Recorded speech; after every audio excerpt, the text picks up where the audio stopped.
बार फिर सभी सीएससी सेंटरों पर इस तरह की बात हो रही है।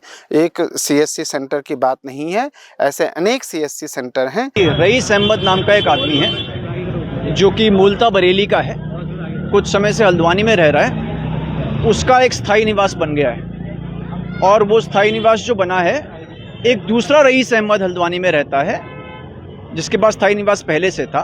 उस सब के नकली दस्तावेज, मतलब दस्तावेज तो दूसरे आदमी के हैं। देखिए, हम तो बार बार ही एक बात कहते हैं कि उत्तराखंड के मूल निवासियों के लिए ही बात सब होना चाहिए और यहाँ के संसाधनों पर पहला अधिकार यहाँ के मूल निवासियों का होना चाहिए। अभी आपने जो ये देखा हल्द्वानी का प्रकरण, ये तो एक सीएससी सेंटर की है। अगर हरिद्वार, उधम सिंह नगर, हल्द्वानी का इधर से ऋषिकेश तक, अगर इन सबके सीएससी सेंटर पर, उस सीएससी सेंटर पर किस अधिकारी और पटवारी की रिपोर्ट पर वो बन रहे हैं, अगर ये सारी जांचें अगर आज करा दी जाएं, तो मुझे नहीं लगता कि शायद ही कोई ऐसा सीएससी सेंटर हो जिनमें ऐसे घपलेबाजी का कार्य नहीं हो रहा हो। तो इसलिए बार बार हम कहते हैं कि 1950 जो पूरे देश में मूल निवास का है और स्थायी निवास जिस दिन उत्तराखंड बनना उससे 15 वर्ष पूर्व यानी 1986 में जो लोग यहाँ पर थे उनका स्थायी निवास बनना चाहिए। लेकिन वर्तमान सरकार ने व्यापारियों के लिए और इस तरह के धांधलेबाजों के लिए पूरे रास्ते खोले हैं। यूसीसी में तो 1 वर्ष लिखा है, अन्य राज्यों में आप भारत के कहीं जाएंगे तो स्थायी निवास 15 वर्ष में मिलता है।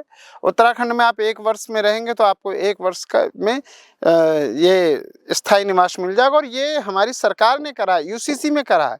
और सोचिए अगर ऐसा यूसीसी पूरे भारत में लागू हो जाए और 1 वर्ष के अंदर किसी को मूल निवास मिलने लगे, स्थायी निवास मिलने लगे, नागरिकता मिलने लगे, तो फिर भारत की स्थिति क्या होगी आप सोच भी नहीं सकते। ये सिर्फ उत्तराखंड के लिए चिंतनीय विषय नहीं, अपितु तो संपूर्ण देश के लिए एक चिंतनीय विषय है कि कैसे दूसरी जगह के लोग यहाँ पर आकर के अपना स्थायी निवास बना पा रहे हैं।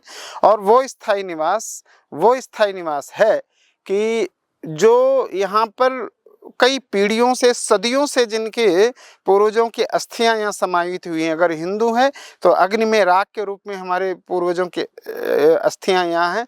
अगर मुस्लिम हैं तो सुपुर्दे खाक के रूप में हमारे पूर्वजों की अस्थियां यहाँ हैं। तो उत्तराखंड के मूल निवासी, चाहे वो हिंदू, मुस्लिम, सिख, ईसाई, किसी भी धर्म को मानने वाला हो, चाहे वो किसी भी जिले का रहने वाला हो, हरिद्वार का हो, उधम सिंह नगर का हो, नैनीताल का हो, अल्मोड़ा पिथौरागढ़ का हो, टिहरी, चमोली, पौड़ी, उत्तरकाशी का हो, किसी भी जिले का वो रहने वाला हो, ये उस मूल निवासी के अधिकारों पर कुठाराघात है। और हम सरकार से मांग करते हैं कि सरकार सभी सीएससी सेंटरों पे बनी हुई इस तरह के जो स्थायी निवास प्रमाण पत्र हैं उनकी पूर्ण जांच करे और उन जांचों पर दोबारा से संस्तुति हो और एक बार फिर सभी सीएससी सेंटरों पर इस तरह की बात हो रही है। एक सीएससी सेंटर की बात नहीं है, ऐसे अनेक सीएससी सेंटर हैं, आप जाएंगे तो आपको पता चल जाएगा।